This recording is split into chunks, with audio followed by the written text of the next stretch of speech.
One day, a letter arrived from Kenny. Inside, there was a signed divorce form and a photo of a child. I immediately realized it was Kenny's secret child. Sending a photo of his secret child to his wife, even in this manner, was truly a foolish thing to do. Mom, you did it. Yep, I filed it right away. I quickly signed the divorce form and went to the town hall with Tom to submit it in 10 seconds. Now, we're strangers. Let him fall to hell for all I care. Tom nodded vigorously at my sharp words, which sounded nothing like a parent. I went home and started packing. I was heading to my parents' house where my mother lives. The Kenny I once admired was long gone. My name is Rachel Harris, a 36-year-old housewife. I live with my husband, Kenny, and our son Tom, who is in elementary school. Kenny was my high school classmate, and we reconnected at a reunion 12 years ago. We didn't talk much back in high school, but I had always been aware of his presence. Kenny was a prominent figure at school, always at the top of the social hierarchy. I, on the other hand, was quiet, modest, and inconspicuous. Our worlds seemed completely different. However, I secretly admired him. The reunion was held when I had graduated from university and was starting to get used to working life. Normally, someone as ordinary as me would never get an invitation to a reunion. But since it was organized by Mary, who I had become a bit friendly with, I received the invitation. At that time, I had a faint hope that I might meet Kenny again. On the day of the reunion, I immediately spotted Kenny. He was just as dazzling as before, and I remember not being able to look him straight in the eye. I thought it would be a great accomplishment just to speak with him, but to my surprise, Kenny came over to our table. Oh, it's Rachel, right? You look so much more polished. I almost didn't recognize you. Kenny said, smiling at me. The face of the person I had once admired from afar was now right in front of me. That alone made me feel like I was floating in the sky. Mary, who knew I had admired Kenny, kindly set things up so that we could talk alone. While everyone else was enjoying the reunion, I was chatting with Kenny at the counter. To my surprise, Kenny knew about me from back then.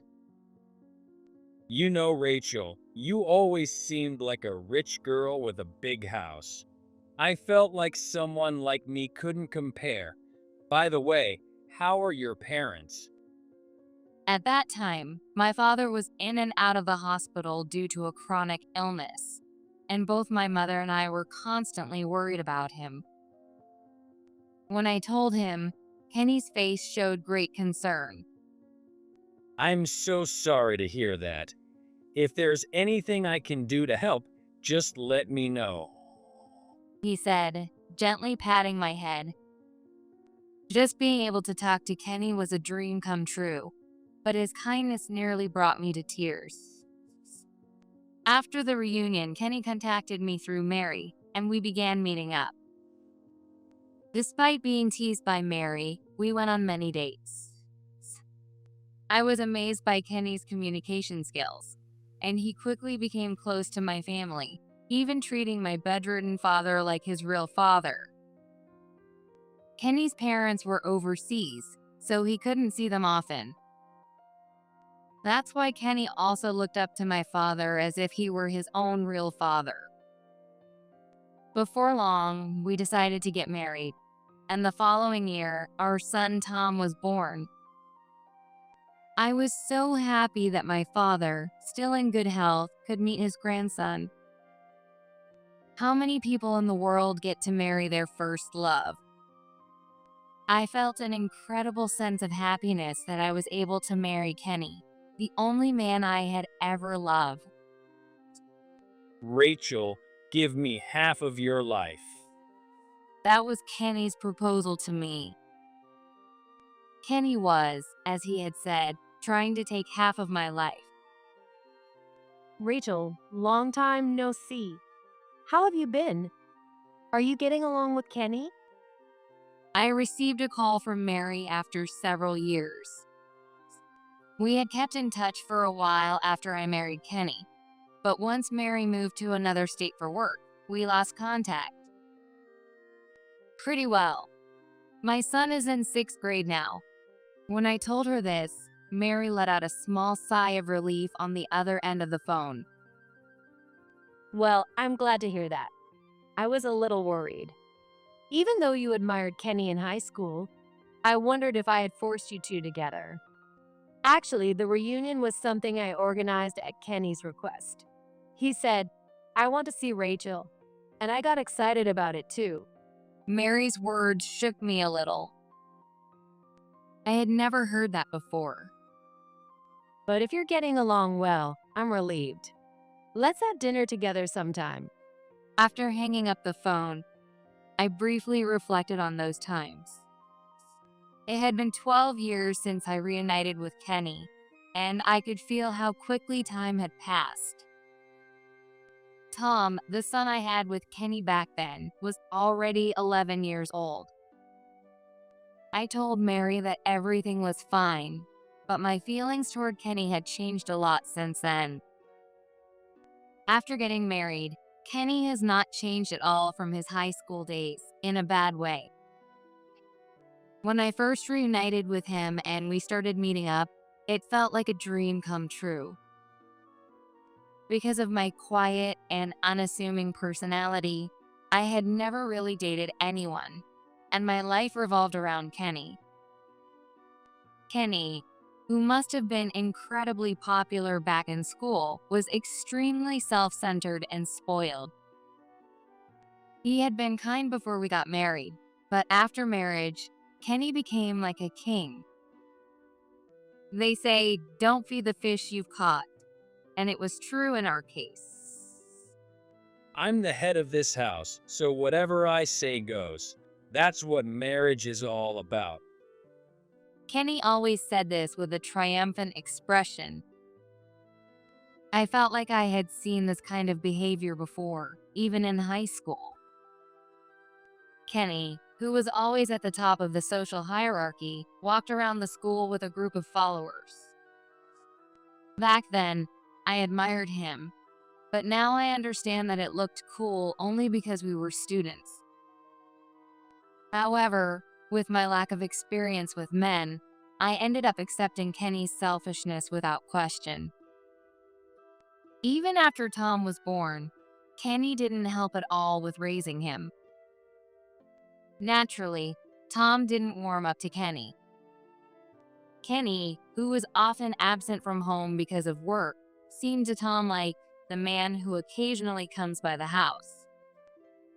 When Kenny tried to hold him, Tom would cry loudly and cling to me. What an annoying kid. After that, Kenny showed no interest in Tom and never participated in events like sports days or school visits. Who do you care about more, me or that kid? If I couldn't meet Kenny's demands on weekends because of Tom's events, he would throw a tantrum like this. The solution when things got difficult was money. Give me $300. I'll stay home and watch the house or whatever. Kenny knew I couldn't miss Tom's events, so he would ask for money. Reluctantly, I had no choice but to give him the $300 to make it stop. Of course, after the events, Kenny was never home to look after the house. I would find out he had gone drinking since midday and wouldn't come back until the next morning. If I complained, he would just throw another tantrum, so I ignored it. And Kenny, who couldn't be satisfied unless everything went his way, couldn't hold on to a job for long. When we got married, he happened to be working for a major company. But because he was in sales, when things didn't go well, he would immediately blame others and cause a scene. His boss and coworkers couldn't deal with him, and after just 2 months, he quit the company. After that, he bounced from job to job and never had a steady job. I'm just looking for a job that can maximize my value. He constantly called it his resting period, and of course, never contributed anything to household expenses. For Kenny, the last 12 years must have been quite comfortable. Whether he worked or not, he always had a place to stay, and if he worked, all the money he earned went straight into his pocket. Meals automatically appear, and when he runs out of money, he just asks me for more. I could only sigh at how far this life was from what I had imagined marriage to be. There's one more thing I don't understand about Kenny's behavior. He seems overly concerned about my father's health.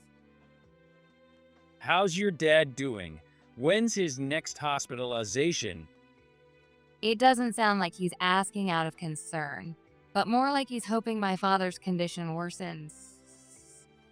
Though my father has been in and out of the hospital, it seems the treatments are working. And even after over 10 years since his first hospitalization, he's still relatively healthy. There are even times when he's well enough to visit his own company. When I told him my father was healthy enough to stay home, Kenny replied with obvious disinterest. Huh. Let me know if his condition gets worse. My father, John, adores Kenny. Before we got married, Kenny often visited my father, trying to return the affection. But after we got married, Kenny only seemed interested in my father's health and hardly visited my family anymore. Still, there are times when he boasts. I'm like a son to your dad, right? I consider him my real father. No doubt about it. I can't help but shake my head at his strange words. That night, to my surprise, Kenny was home. And he was annoyingly in a great mood. Before I could ask what happened, Kenny spoke first. I got a job. I'm starting a transfer tomorrow. Tomorrow? Are you going to be working away? It made more sense to think of it like that because Kenny's sudden announcement really surprised me. But Kenny spoke to me with an air of confidence. My job is none of your business, so don't pry. Anyway, I'll come back sometimes to check on your dad. Just make sure to wire me the living expenses every month. Why do I need to send him money when he's going to work? Without even noticing the confusion on my face, Kenny started packing. Then, the next morning, he left the house before I woke up. I had been constantly dragged around by Kenny, but this time, I felt truly downhearted. However, at the same time, part of me felt a bit lighter now that Kenny had left the house. As I slumped on the living room couch, Tom came in and said, Mom, you can divorce Dad now, right? I'll stay with you. "To make an 11-year-old say something like that is the mark of a bad mother."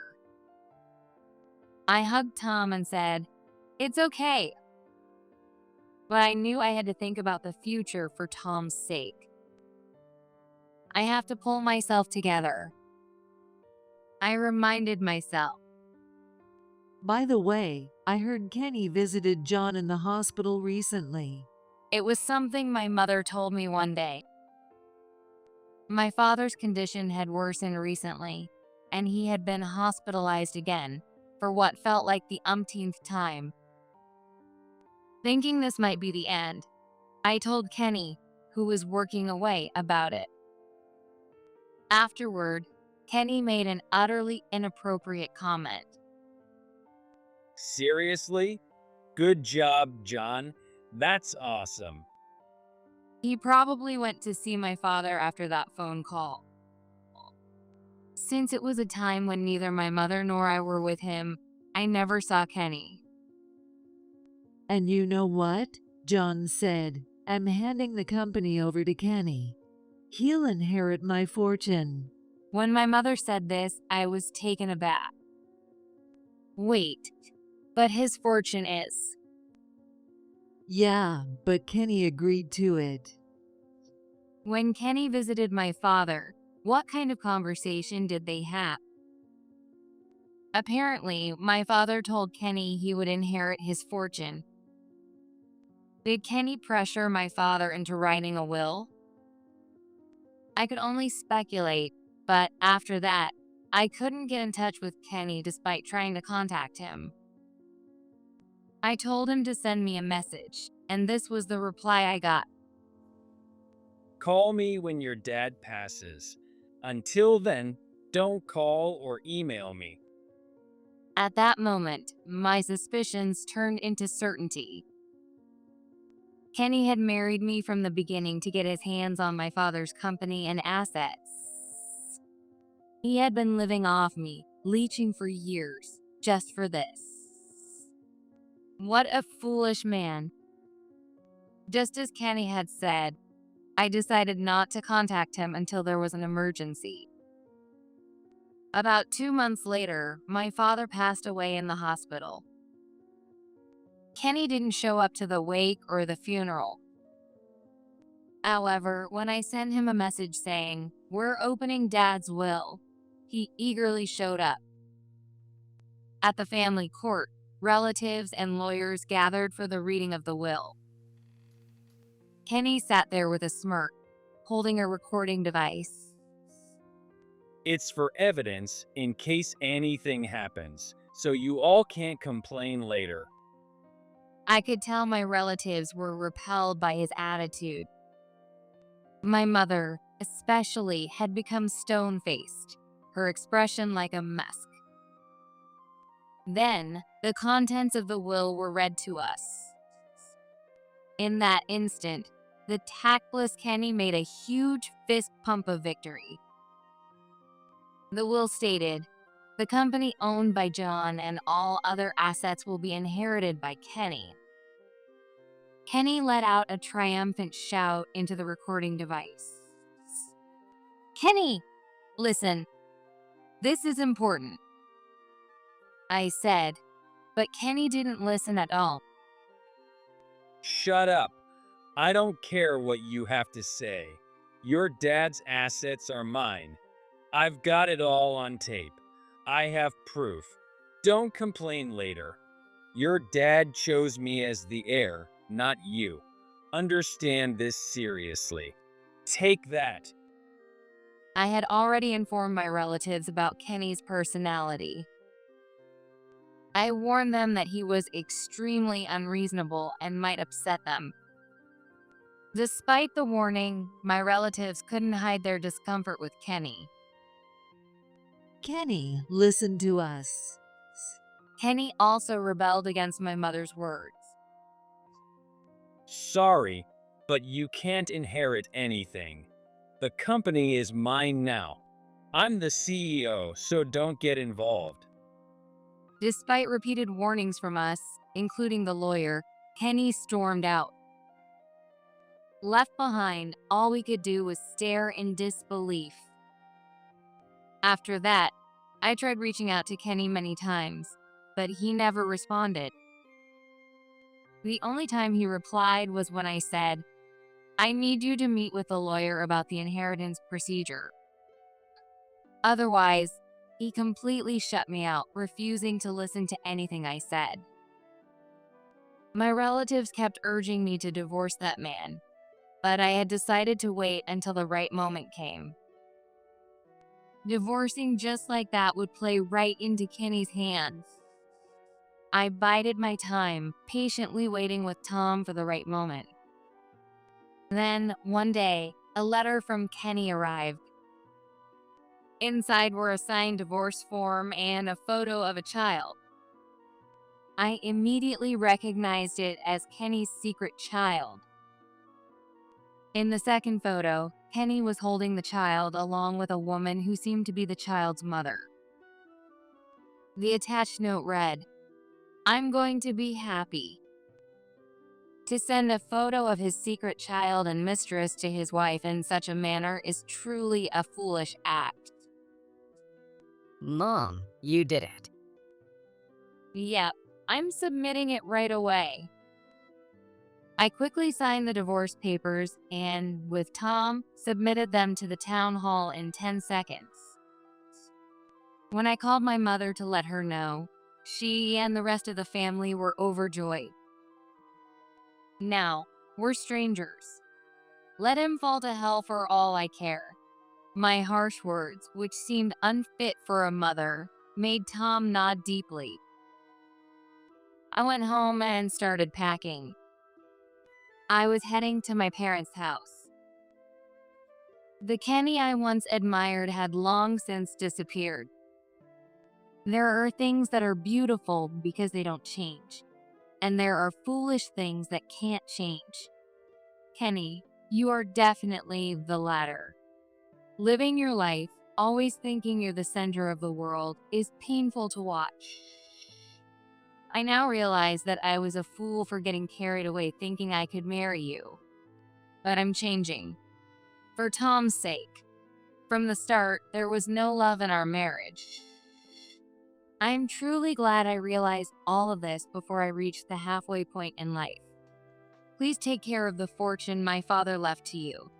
After all, you inherited everything. Thank you. After my father passed away and the memorial service was over, the vice president of my father's company came to visit my family's house. He told me about Kenny's behavior. John had mentioned this before, that your husband would be taking over as CEO. I was skeptical at first, but he actually came to the company. Kenny, who had initially been eager, quickly grew bored with being the CEO. He stopped coming to the company within 2 weeks. The vice president had called him repeatedly, but Kenny kept making excuses to avoid coming in. When he finally showed up, he was playing video games in the CEO's office. Well, I had been considering quitting before John passed. It seems that part-timers and employees are all quitting, but the necessary handovers have been made so that our clients won't be affected. I was impressed by the vice president's thorough handling of things. It must have been tough taking care of Kenny, who appeared so suddenly. Of course, I told Kenny as well. He said, "That's perfect. I'll start over and build the company from scratch." And then he told me to leave. So, I resigned yesterday. My father's company had already been in serious decline. To put it bluntly, it was a company my father started out of personal interest. The vice president had worked for my mother's company, but he had helped my father when he started his own company. Now that Kenny had taken over my father's company, he would simply return to work at my mother's company. The part-timers and other employees who left the company would be welcomed back to my mother's business if they were willing. My family's house was quite large, even by local standards, with an air of old wealth. But none of that wealth came from my father's assets. My mother's side of the family had been the wealthy ones. The inheritance my mother received from her grandmother made our house large. And my mother herself was running a successful business. Her company was performing well and was expected to make a significant profit this year. Kenny seemed to think my father was rich, but my father had almost no assets. They had tried running a business but lacked the talent, and the company had been in the red for a long time. Whether as an individual or a corporation, all that remained were debts. I tried to explain this to Kenny, but he wouldn't listen. When the lawyer finally met with him, we were able to talk, but Kenny refused to give up his inheritance. Thinking inheritance equals becoming a billionaire is a dead giveaway that he doesn't get it. An inheritance isn't just about positive assets. Some people inherit negative assets, like my father did. Having already taken possession of my father's money, Kenny couldn't back out of it now. I thought, soon enough, Kenny will be calling in anger. The next day, just as I expected, I received a furious call from Kenny. Now that we were strangers, I wasn't afraid of what he had to say. I answered the phone. Hey, what's going on? This company keeps getting bills. Electricity?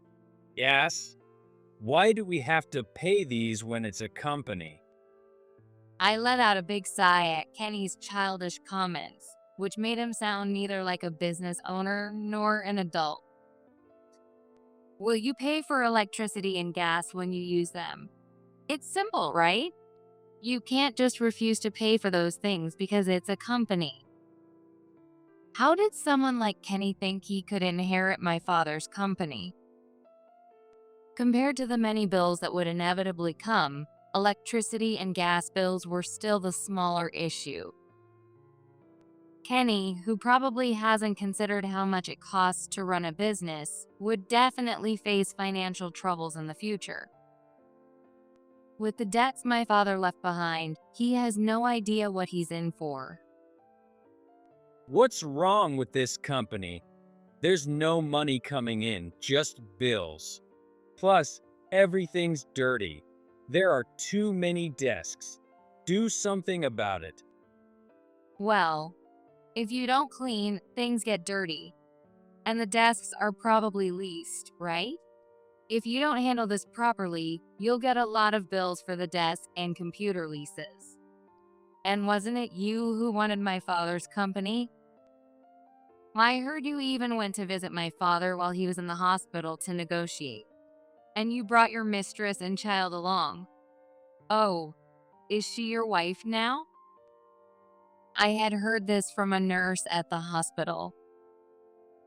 Kenny had visited my father with his mistress and child, asking him to leave the inheritance to him. You think of me as your son, right? Look, I have a new child now. To make them happy, give me your company and assets. Because of this, my father decided to leave the inheritance to Kenny. He was determined to confront the disgraceful man who brought his mistress and secret child to his father-in-law. Surely, he was doing it for my sake. If Kenny had even a little sense, he would have renounced the inheritance, but he was nothing but a fool, so he gladly accepted it. And, of course, Kenny was the latter. If you had listened to people, this wouldn't have happened, I said, and Kenny immediately responded in his usual tone. What? I didn't do anything wrong. I'm not paying a dime. I'll crush this company. I couldn't stand hearing Kenny shouting on the other end of the phone, so I quickly pulled the phone away from my ear. I didn't want to hear his voice anymore. I'm no longer involved, so do whatever you want, I said, ending the call. Less than a month later, Kenny called me again, but I ignored it for a while. I could pretty much guess what he wanted, and more than anything, I didn't want to get involved with him. When Kenny is doing well, he never contacts me. But as soon as he runs out of money or faces some difficulty, he calls.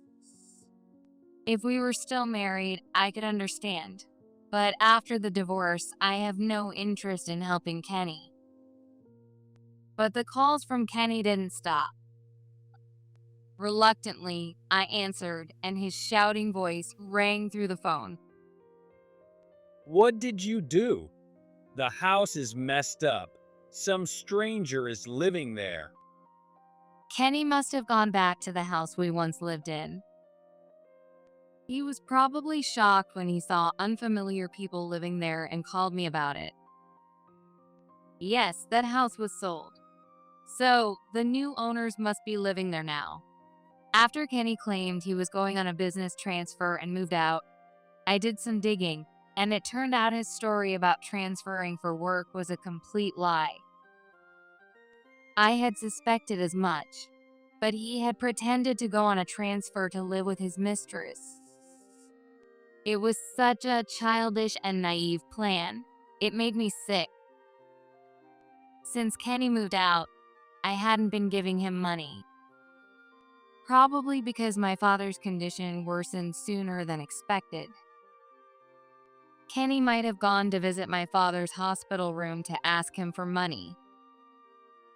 Because my father kindly gave Kenny money, Kenny didn't ask me for any.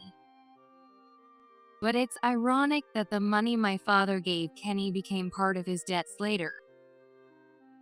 I can only think serves him right.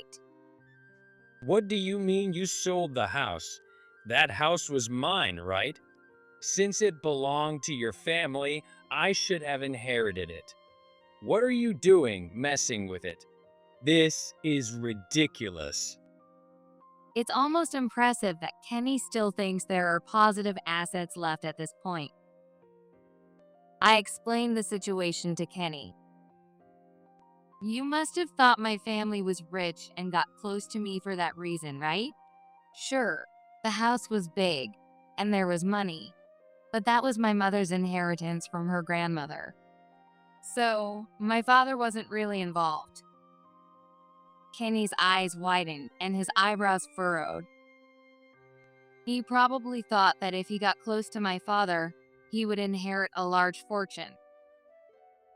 Also, the house was in my mother's name, so whether it's sold or whatever, that's our decision. Someone who made a mistress and left doesn't get to come back. Kenny muttered softly, I've been deceived. No one deceived you. You didn't listen to anyone. You even left proof of it yourself. In fact, Kenny had copied the footage he recorded and distributed it to all my relatives, so there was no escaping or hiding from it. So, even if you delete the original data, it's useless. The records and evidence of you shouting, I'm getting the inheritance, in court are still there. On the other end of the phone, I could hear Kenny groaning in frustration. I didn't want to talk to him anymore, but he clearly wasn't ready to accept what was happening. You're at your family's house with that kid, right? That big, shabby place. I'll come over and destroy it, so get ready. With those words, Kenny hung up. It seemed like more trouble was coming my way. Well, I guess I should hide anything that could get damaged. I prepared myself for Kenny's upcoming visit. The following week, as he had said, Kenny arrived at my family's house. To be exact, he brought his current wife, who had once been his mistress, and the child along to the property where my family lived. In the photo Kenny sent me, the child looked like a baby, but the child he brought along was clearly over 5 years old. If this child really was Kenny's, it meant he had been involved with her for over 5 years. Kenny truly is a man who loves providing evidence of his own actions. In a way, he's a very useful person. Kenny stood frozen in front of the property, eyes wide with surprise. When we were married, he often mocked the age of my family's house, saying things like, It's big, but it's falling apart. If an earthquake hits, it's going down. But now, the old house had become a storage area, and a new, large house had been built on the same property. My mother wanted to enjoy her later years, so she built a new house for $1 million. Since it's in the countryside, $1 million is enough to build an impressively large house. Kenny was taken aback by the newly renovated house. Well, you really came, huh? Matching outfits. Nice to meet you. I'm Rachel, Kenny's ex-wife. I greeted them, but Kenny's mistress refused to introduce herself. She probably didn't want to reveal much about herself, but I already knew who she was. I decided not to push for her name and let it slide for now. I led Kenny and his family to the living room, and Tom invited Kenny's child to play. Let's go play over there. Tom grabbed the child's hand and led him to the back room. While the children played, the adults decided to talk. So what's the reason for your visit today? I asked, perhaps with a slight sense of superiority, and Kenny visibly scowled. Now that he isn't my husband, he doesn't have the right to look at me like that. Kenny, still in his usual tough tone, responded. I heard from someone. After a divorce, the property gets split in half. So half of your assets are mine now, right? So here we were, talking about asset division. I don't know who told him this, but they should have made sure to explain it correctly. Or maybe Kenny only listened to the parts that suited him. I almost didn't realize I was missing out. You didn't tell me, did you? You're a sneak. Now you live in this big house, so half of it is mine, right? In the room, besides Kenny and his wife, my mother and I were present.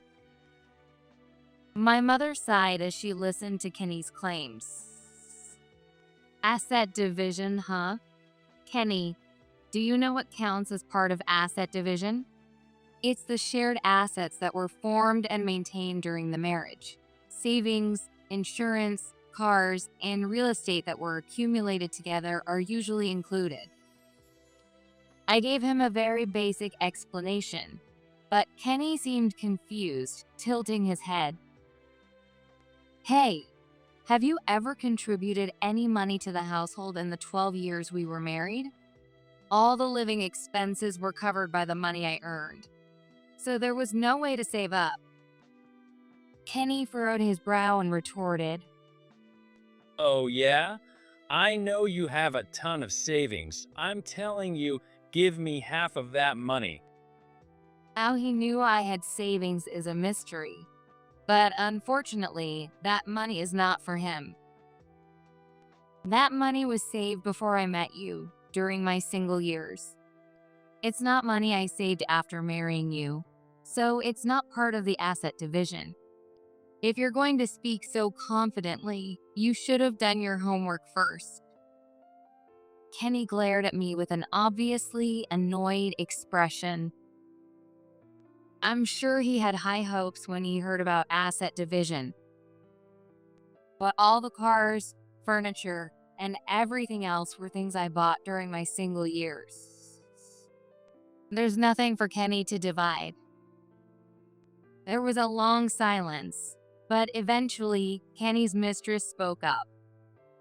I can't argue with you, Rachel, given my position. But desperate times call for desperate measures. Could you please lend us some money? She begged me. Kenny, standing beside her, looked shocked and started yelling. Hey, what are you doing? There's no need to beg these sneaky people. You don't need them for money. Despite his outburst, she was desperate. I could faintly hear her saying, please. Kenny is still yelling for her to stop. You stay quiet. I have to take care of that kid. You say you can manage, but you never have. This is the only way. Tears streamed down her face as she begged. She, too, must have gone through hardship being with Kenny.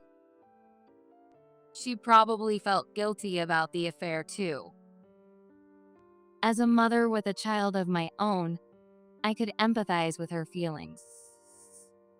But that was a life she chose for herself. She probably dreamt of becoming the CEO's wife, having been sweet-talked by Kenny. I understood she was in a desperate situation, having to beg Kenny's ex-wife. But I didn't have any sympathy for her.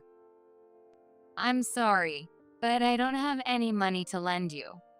If anything, I'm the one who'll be collecting money from you. I'm going to demand alimony from both you and Kenny. She looked at me in disbelief. She must have thought I was a demon or a monster in that moment. You can think whatever you want about me, but don't give me that victim face. I stared at her. She looked like she was almost trembling.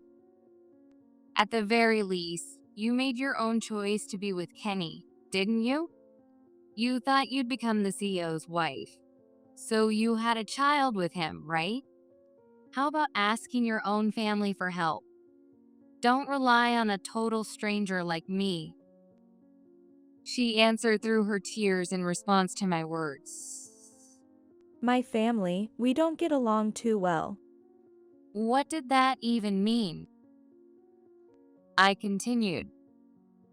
With all due respect, is there anyone more difficult for you to get along with than me? You're here begging me now, aren't you? Then you should absolutely be able to ask your family for help. What she needed to think about was her child's future. It's truly pointless to involve children in adult struggles. Please protect your child, I said, and she immediately covered her face with her hands, crying harder. Kenny looked on as if it had nothing to do with him. He truly was a hopeless man. Kenny, you said I deceived you, but you're the one who deceived me.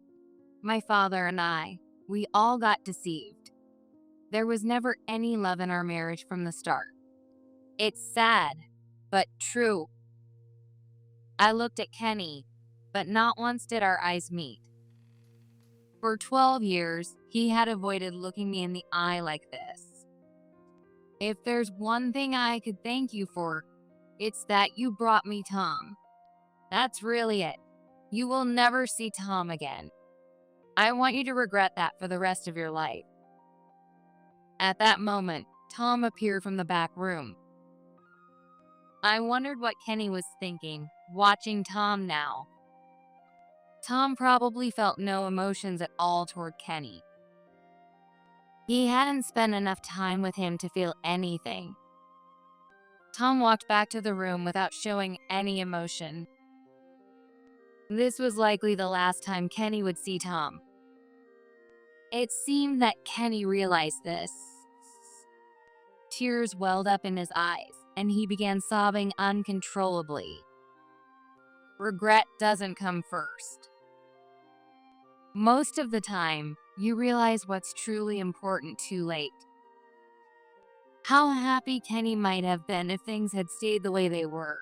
Just admiration, just beautiful memories.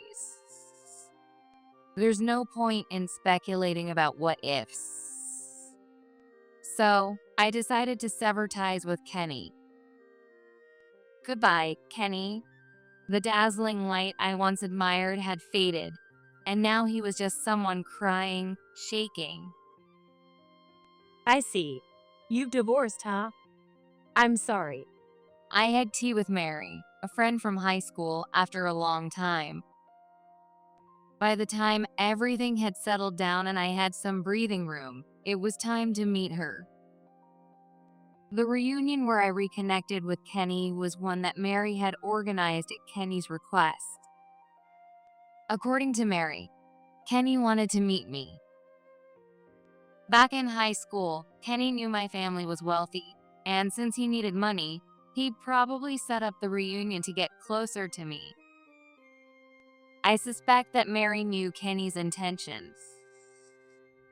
That's probably why she reached out to me regularly, concerned about me.